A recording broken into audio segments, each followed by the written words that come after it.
Hello, welcome to the debate. I'm Debate.Please. Ukraine's ousted President Viktor Yanukovych has spoken from Russia.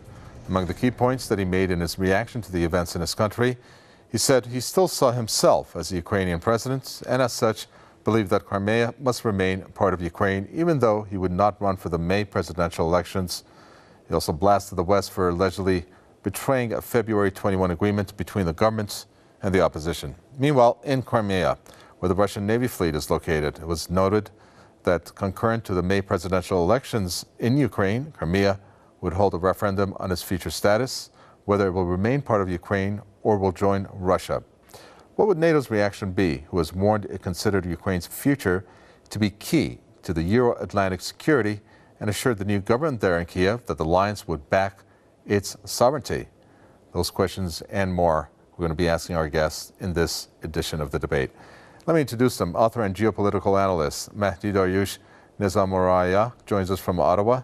We have senior fellow and director at the Hudson Institute, Richard Weitz, who joins us from Washington. Gentlemen, welcome. Richard Weitz, let me start with you. Yanukovych has spoken from Russia. One key question, does he have an audience? That's a good point. Until this last presentation, there was a general feeling that Russia had pretty much washed their hands of him as being an ineffective leader. It does not look like the opposition, which is large in Ukraine, to breaking with Russia or moving to the West, is being driven by what he says or what he's doing. It's more a response of long-standing concerns of many Ukrainians to remain close to Russia, as opposed to others who are more inclined to move close to the West. I don't think he's reflecting this division, but he's not causing it. Well, when he spoke, Mahdi Darius Nazemroaya, do you think it was him talking or actually the Russian president? For example, when he said that the southern region of Crimea should remain part of Ukraine, but also enjoy autonomy.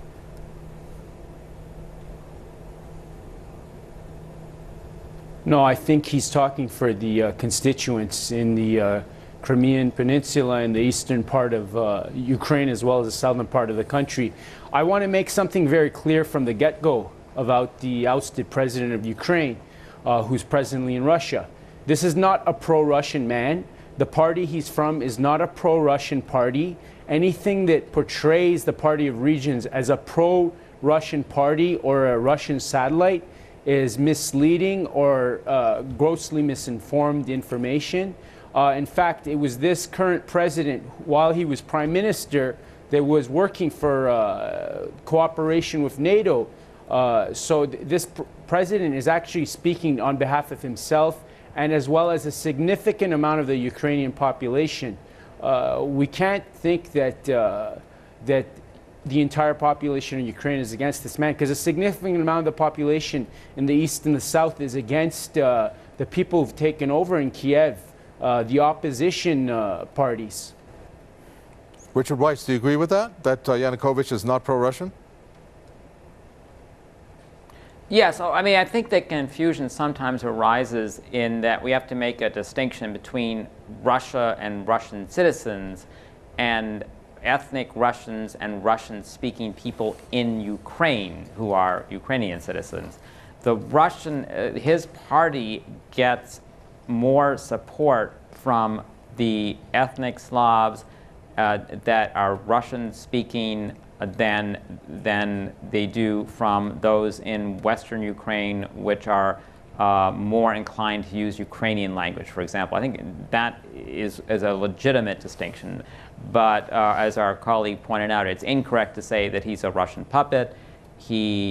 For a while, there was some concerns because of the deal he made over the Black Sea and so on. But no, he's been fairly cooperative with NATO and other areas. So I would concur with the general conclusion of our previous speaker. You know, there's a confusion there, Mr. Nazemroaya, about the ex-president Yanukovych, when he, time and again, during his statements there today in the press conference, he time and again said that the power was stolen by what he called a bunch of radicals and also pro-fascist mobs, another adjective that he used. And he called on the conflicting sides there in Ukraine to dump the new authorities before it is too late. Now, if you remember, before the latest protest broke out that led to him leaving the country, he had entered an agreement with them. So why would he call them this now when back then he had entered an agreement with them? Of course, Russia as a mediator there was present along with the EU officials.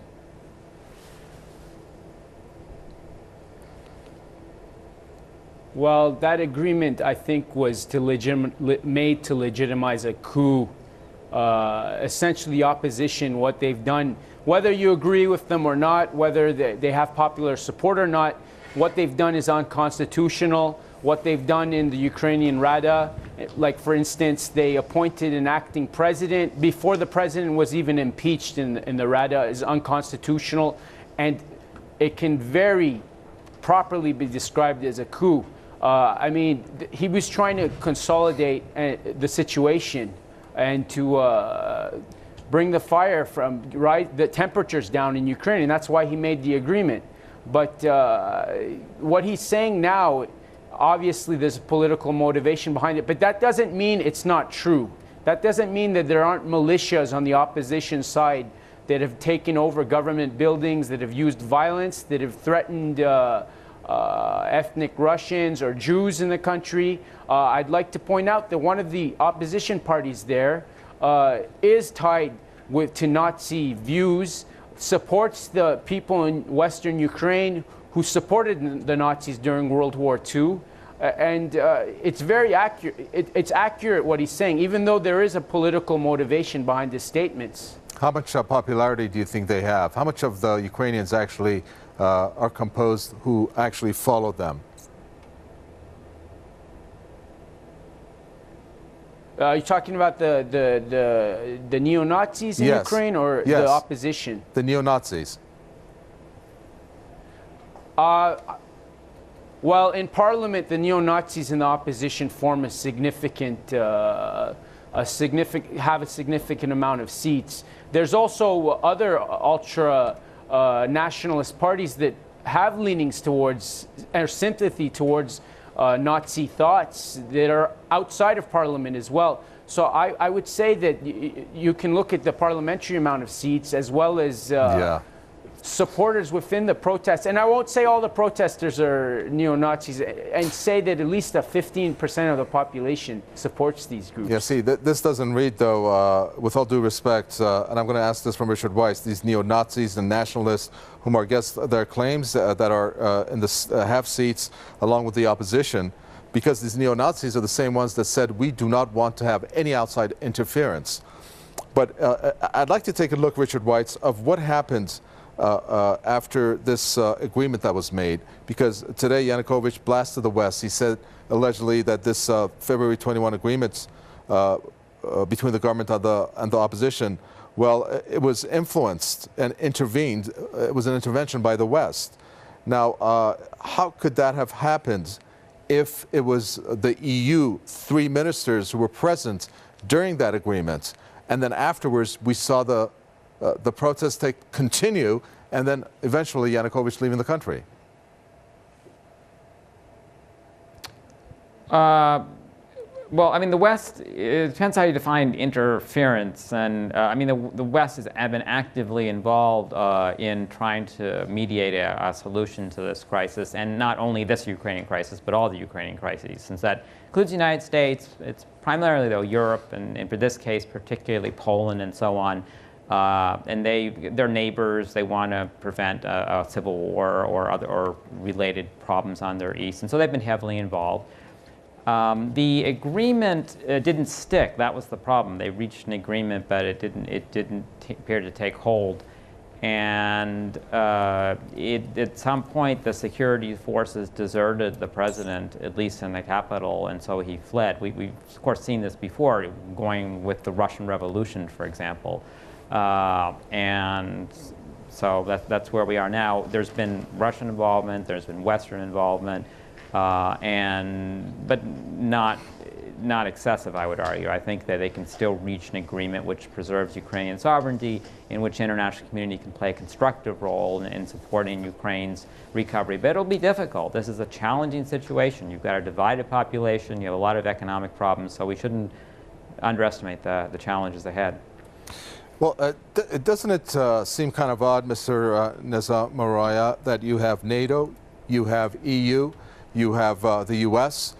Immediately coming into Ukraine's affairs, telling them, for example, that we are going to support you as you go through this democratic process, all within a span of, a past week as we see developments there unfold.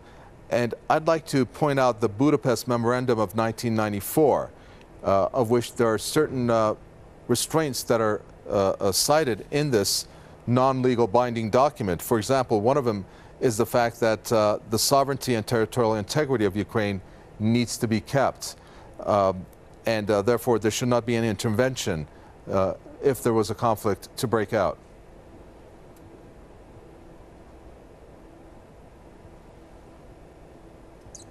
All right. I want to point out, number one, that like the other gentleman said, that the Western powers have been actively involved in what's going on in Ukraine. I think that the agreement that was brokered by the EU, namely by Poland, Germany, and France, with the presence of Russia, but this was an EU brokered agreement, was made just to give legal cover to the coup. The strategy was this: you had members of the opposition talking with the Ukrainian government, while another faction was pushing for violence in the streets and continued to work to oust the government.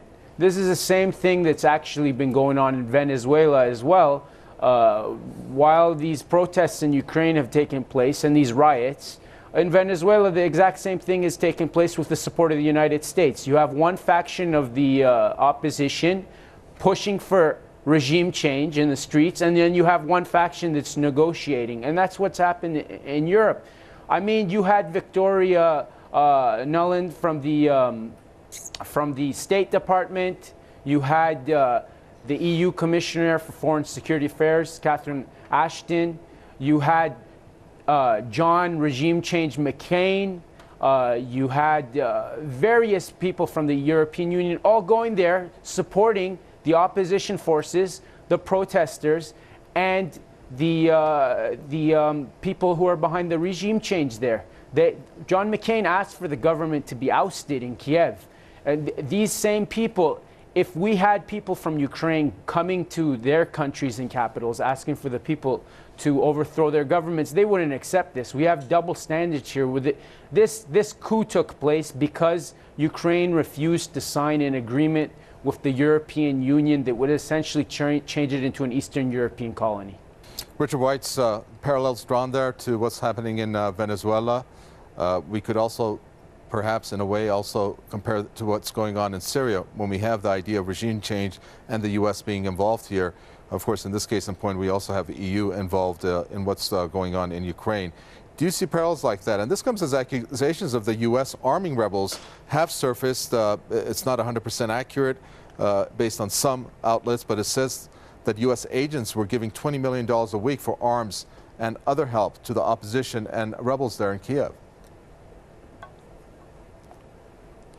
As far as I've seen, the U.S. provides some assistance for democracy movements in all three countries you mentioned. Primarily, it's to build political parties, support media outreach, and so on. There is some level when different sources come up with different numbers and different means of U.S. military support to the various opposition groups in Syria. That seems to be evident. I'm not aware of any military support offered to the opposition in Ukraine. There's been some political support, particularly some of the institutions here in the United States and in Europe. And the embassy, you could tell from the intercepted phone call, the U.S. diplomats were trying to help the opposition. Let's go back to this Budapest Memorandum of 1994, and I'd like to find out from you, Mr. Nazemroaya. In it, it says that there should not be any type of sway coming from the countries involved, Russia, the United States, and the United Kingdom, regarding any type of economic assistance to be given to Ukraine. Do you think that this document, this memorandum, is something that either countries are going to abide by, or can we at this point say that it's out the door?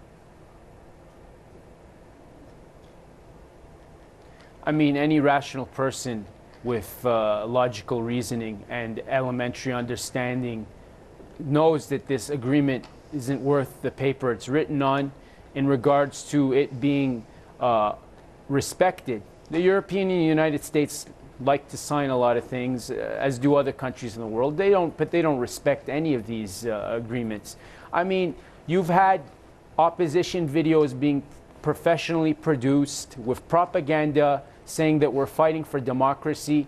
This was not a protest movement that started because of democracy. It was a protest, albeit the Ukrainian government's corrupt. It was a protest movement that started simply because the Ukrainian government refused to sign an agreement with the European Union, an economic association agreement with the EU. And the EU does not respect non-intervention. Why would it send all its officials to promote protests in the streets there? If that happened in Brussels or in Berlin or Paris or in Washington, which is not part of the EU, all of these governments would be outraged that this is happening.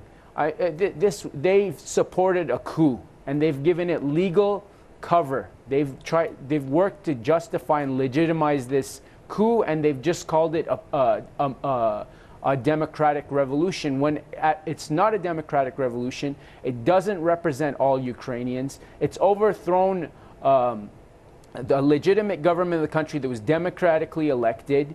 It's also wants to outlaw. This shows how democratic these opposition groups are. They want to outlaw the Party of Regions, which represents almost 40% of the seats in parliament. That's the biggest party. All the opposition parties put together only have one extra seat compared to it.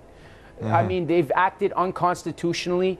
They've changed the Ukrainian Rada, or parliament, into a rubber stamp organization. And the EU and the United States have given their blessing to this. And they've used Poland. Poland has been used like Turkey has been used against Syria. There should be no mistake about it, that just like Syria has been used as a bridge to attack Iran in the future, or to instigate something against Iran, the EU and the United States are using Ukraine to target the Russians. So the road to Moscow goes through Kiev. It was a pleasure to have you make statements there. Thank you very much. Author and geopolitical analyst Mahdi Darius Nazemroaya, talking to us from Ottawa. And thank you, Richard Weitz, Senior Fellow and Director at the Hudson Institute. And thanks for watching another edition of The Debate. From me, Mahdi Darius Nazemroaya, and the entire team in the capital, Tehran, it's goodbye.